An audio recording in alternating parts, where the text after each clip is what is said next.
गांव का नाम था सीतापुर। हरियाली से घिरा एक छोटा सा गांव, जहां लोग एक दूसरे को नाम से नहीं, रिश्तों से पहचानते थे। उसी गांव के आखिरी छोर पर एक पुराना कच्चा घर था, जिसमें एक बूढ़ी माँ जसवंती देवी अपने इकलौते बेटे रतन के साथ रहती थीं। सुबह का समय था, सूरज की हल्की किरणें खिड़की से अंदर झांक रही थीं। रतन बेटा, तू फिर से रात भर खेत से देर से लौटा। अब तेरी ये मेहनत मुझे ठीक नहीं लगती। मैं बूढ़ी हूँ, पर तेरी चिंता दिन रात सताती है। माँ, जब तू मेरे लिए जवान होते हुए नहीं थकी, तो मैं तेरे लिए कैसे थक जाऊं? और फिर अब बुआ के बेटे की शादी है, तो कुछ पैसे इकट्ठा करना भी तो है। बेटा, पर मैं जानती हूँ तेरे ऊपर कर्ज भी है, और तू खुद की शादी की बात भी टाल रहा है। ऐसा कब तक चलेगा? माँ, जब तक तू मेरे साथ है, मुझे किसी बात का डर नहीं। हाँ, मैं चतुर हूं, पर तेरे आशीर्वाद से ही तो हूं। एक दिन ऐसा कर दिखाऊंगा कि लोग कहेंगे, वो जसवंती का बेटा कितना समझदार है। तभी बाहर से किसी के खांसने की आवाज आई।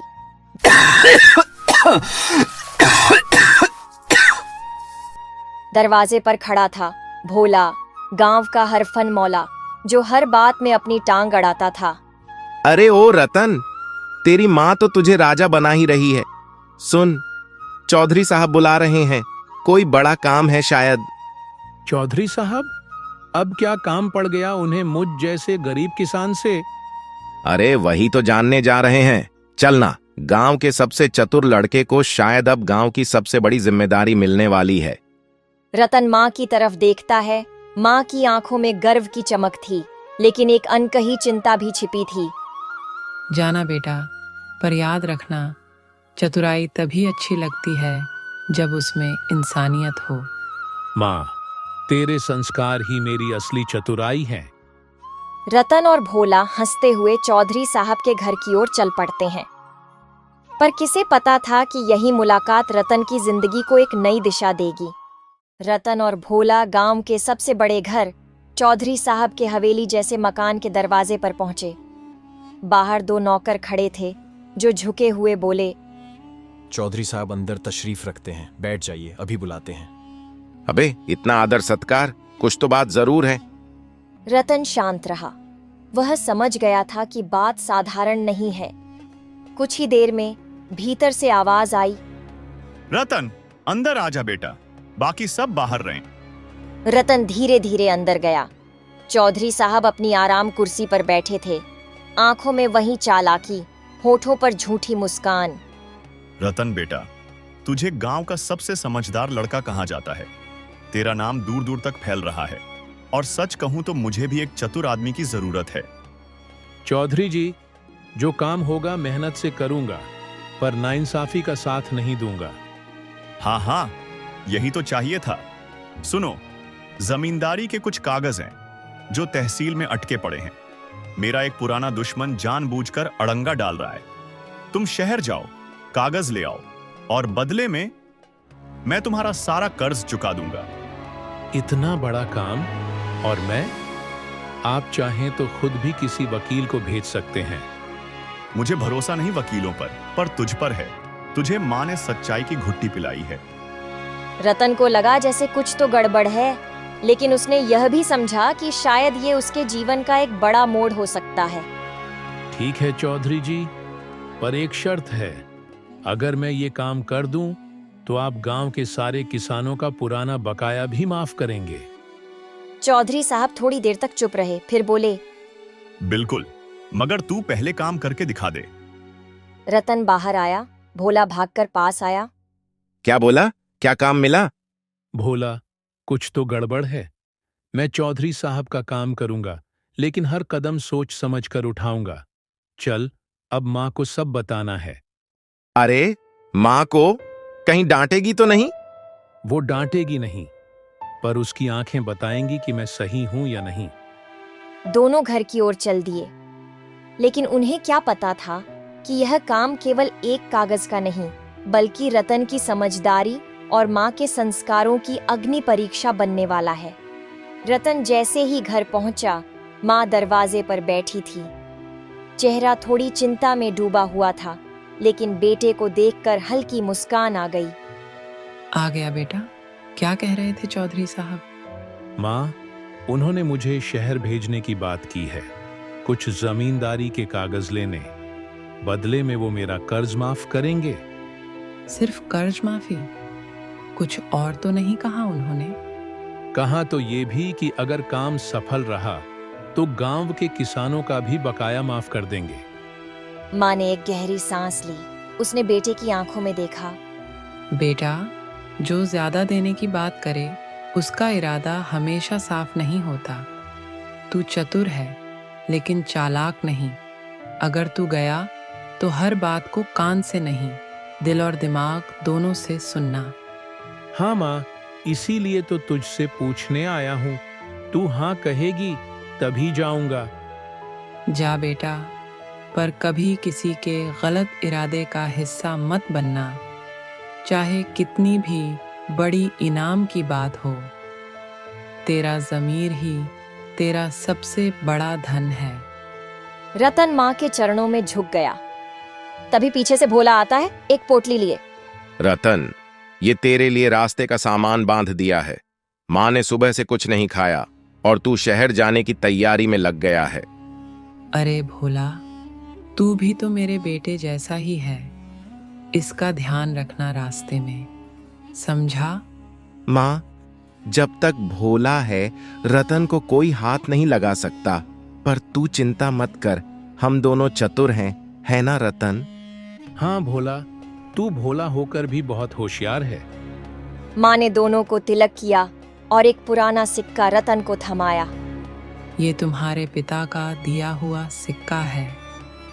इसे जेब में रखना और जब भी किसी पर शक हो, इस सिक्के को मुट्ठी में दबाकर अपनी अंतरात्मा से पूछना, क्या मैं सही कर रहा हूँ? जवाब वही देगा जो तुझे बचा लेगा। रतन की आंखें भर आईं। माँ, मैं वादा करता हूँ कि तेरी इज्जत और तेरे उसूलों को कभी झुकने नहीं दूंगा। अगले ही दिन रतन और भोला शहर के लिए रवाना हो गए। लेकिन क्या उन्हें पता था कि रास्ता इतना आसान नहीं होगा? कागजात की एक चाल थी, पर असली मकसद कुछ और। शहर की चहल पहल, ऊंची इमारतें और लोगों की तेज चालें। गांव से आने वाले भोला की आंखें फटी रह गईं। अबे रतन, ये लोग इतनी तेज क्यों चलते हैं? गांव में तो हम धीरे धीरे हंसते बोलते चलते थे। यहाँ वक्त की कीमत ज्यादा है भोला। शहर में अगर रुका तो पीछे छूट गया। दोनों चौधरी साहब द्वारा दिए गए पते पर पहुंचे। यह एक सरकारी दफ्तर था। बड़ा सा गेट, अंदर कई अफसर चहलकदमी कर रहे थे। रतन ने जेब से कागज निकाला और रिसेप्शन पर गया। मुझे ये जमींदारी से जुड़े दस्तावेज लेने हैं, चौधरी सूरजमल के नाम से। रिसेप्शनिस्ट ने फॉर्म देखकर माथा सिकोड़ लिया। ये फाइल पिछले महीने ही निकल चुकी है। किसी रमेश लाल के नाम पर हस्ताक्षर हो चुके हैं। क्या? पर चौधरी साहब ने कहा था कि वो फाइल अब तक अटकी हुई है। भोला पास आ गया, आवाज धीमी कर ली। रतन, कुछ तो गड़बड़ है। चौधरी ने तुझे बेवकूफ बनाया है शायद। नहीं भोला, मुझे लगता है कि वो खुद किसी जाल में फंसा है, या फिर वो मुझसे कुछ छिपा रहा है। रतन ने फौरन रिसेप्शनिस्ट से पूछा, क्या मैं रमेश लाल से मिल सकता हूं? वो अभी यहीं है, दूसरी मंजिल पर रजिस्ट्रार ऑफिस में। रतन और भोला तुरंत ऊपर पहुंचे। रमेश लाल एक बड़ा मोटा आदमी था, भारी आवाज और घबराए हुए चेहरे के साथ। नमस्कार, मैं रतन हूं, सीतापुर गांव से आया हूं। आपसे जरूरी बात करनी है। सीतापुर?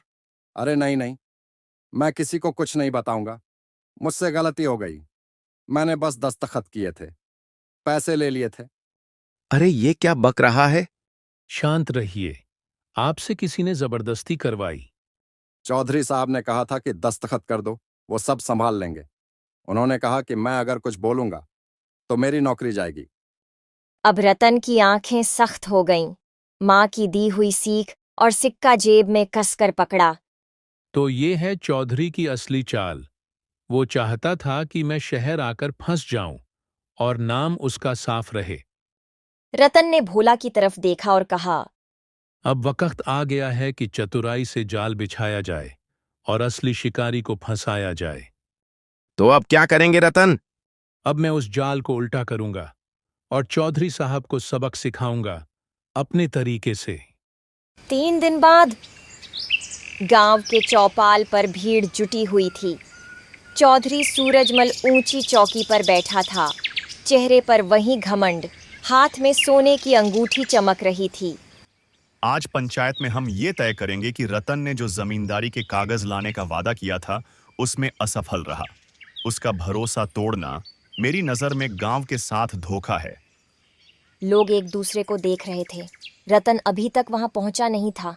तभी आ रहा है, रतन आ रहा है। रतन धीमे धीमे कदमों से पंचायत में दाखिल हुआ। हाथ में एक मोटा लिफाफा था। उसके चेहरे पर आत्मविश्वास और आंखों में मां की दी हुई सीख चमक रही थी। चौधरी जी, कागज लाने गया था, लेकिन वहां जाकर सच्चाई कुछ और निकली। क्या बक रहा है तू? कागज नहीं लाया, अब बहाने बना रहा है।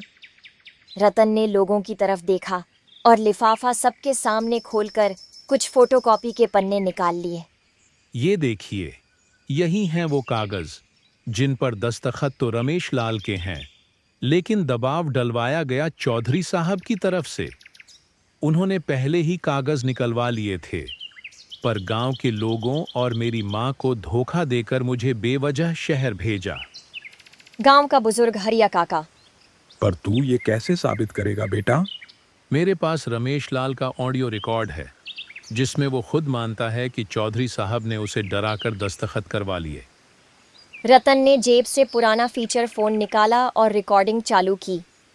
चौधरी साहब ने कहा था कि अगर मैं कुछ नहीं करूंगा तो नौकरी से निकाल देंगे। मैंने मजबूरी में साइन किए, मुझे माफ कर देना। सन्नाटा छा गया। झूठ है ये, सब झूठ है, ये सब फर्जी है। लेकिन अब गांव के लोग बोल उठे। झूठ तो अब तेरे चेहरे पर लिखा है चौधरी। तूने एक सीधे सच्चे लड़के को फंसाने की कोशिश की। पंचायत अब तुझे माफ नहीं करेगी चौधरी। रत्न ने न सिर्फ सच्चाई लाई बल्कि पूरे गांव की इज्जत बचाई। जसवंती देवी भीड़ में से उठकर, मैंने कहा था ना, मेरा बेटा चतुर है पर बेईमान नहीं। उसने जो किया उसमें माँ का दूध और गांव की मिट्टी दोनों की ताकत थी। लोगों की तालियां गूंज उठीं। चौधरी को पंचायत ने जमीनों की दोबारा जांच और बकाया माफी का आदेश दिया। चौधरी शर्मिंदा होकर नीचे उतर गया। रतन, भोला और माँ की तरफ देखा। माँ की आंखों में अब चिंता नहीं, गर्व था। मां, तेरा सिक्का और तेरे संस्कार दोनों जीत गए। अब कोई और बेटा किसी चौधरी के जाल में न फंसेगा। पंचायत के फैसले के बाद गांव में एक नई हवा बहने लगी थी। चौधरी सूरजमल अब गांव के लोगों से नजरें चुराता फिरता और लोग रतन को सम्मान से देख रहे थे। दूसरे दिन गांव के सबसे बुजुर्ग हरिया काका रतन के घर आए। माँ आंगन में बैठे हुए सूत काट रही थी। जसवंती बहू, बेटा रतन है? काका अंदर है, भोला के साथ कुछ कागजों पर नजर मार रहा है। रतन और भोला बाहर निकले। प्रणाम काका। अरे काका, अब तो रतन को सरपंच बना दो। गांव के लिए जान भी दे देगा ये। बेटा, तूने जो किया वो कोई छोटा काम नहीं था। गांव को अब तेरे जैसे समझदार और ईमानदार युवा की जरूरत है। पंचायत का फैसला है, अगला ग्राम विकास प्रमुख तू होगा। रतन चौंक गया। काका, मैं तो बस। बेटा, जिम्मेदारी से पीछे हटना कायरता है। अब तू अकेले मेरा नहीं, पूरे गांव का बेटा है। और मैं उसका सचिव, यानी उसका सहायक, याद रखना। लोगों ने ताली बजाई, लेकिन साथ ही हरिया काका ने एक बात और जोड़ी। लेकिन एक चुनौती भी है रतन। जो तालाब गांव के पीछे है उसे कब से चौधरी ने घेर रखा है। कागजों में वो सरकारी जमीन है, लेकिन गांव को उससे फायदा नहीं मिल रहा। पहला काम होगा उसे आजाद कराना। रतन की आंखों में चमक आ गई। काका, गांव की एक एक मिट्टी को उसका हक दिलाना मेरा वादा है। भोला फुसफुसाया। अब तो मजा आएगा पुराने जमींदार को उसके ही किले से बाहर निकालने में। माँ धीरे से मुस्कुराई, फिर बोली, एक माँ की चतुराई उसकी ममता होती है, और जब बेटा समझदार हो तो गांव की तकदीर बदल जाती है। तालाब की जमीन एक ऐसी जगह जो बरसों से वीरान थी। चौधरी सूरजमल ने वहां 4 दीवारी खींच रखी थी। गांव के बच्चे न खेल सकते थे, न किसान सिंचाई कर सकते थे। रतन ने जिम्मेदारी संभालते ही तहसील ऑफिस के कई चक्कर लगाए। फाइलें गायब थीं, रिकॉर्ड्स मिटाए गए थे। भोला, ये तालाब सिर्फ जमीन नहीं है, ये गांव की सांस है। जब तक ये वापस नहीं आता, हम अधूरे हैं। तो अब क्या करें? चौधरी ने सबका मुंह बंद करवा दिया है। सरकारी बाबू भी उसके जेब में हैं। बाबू को पैसे दिखते हैं, पर जब लोग एक साथ खड़े होते हैं तो अफसर भी झुकते हैं। हमें गांव की एकता चाहिए। अगर वीडियो अच्छा लगा हो तो लाइक, शेयर और कमेंट करें।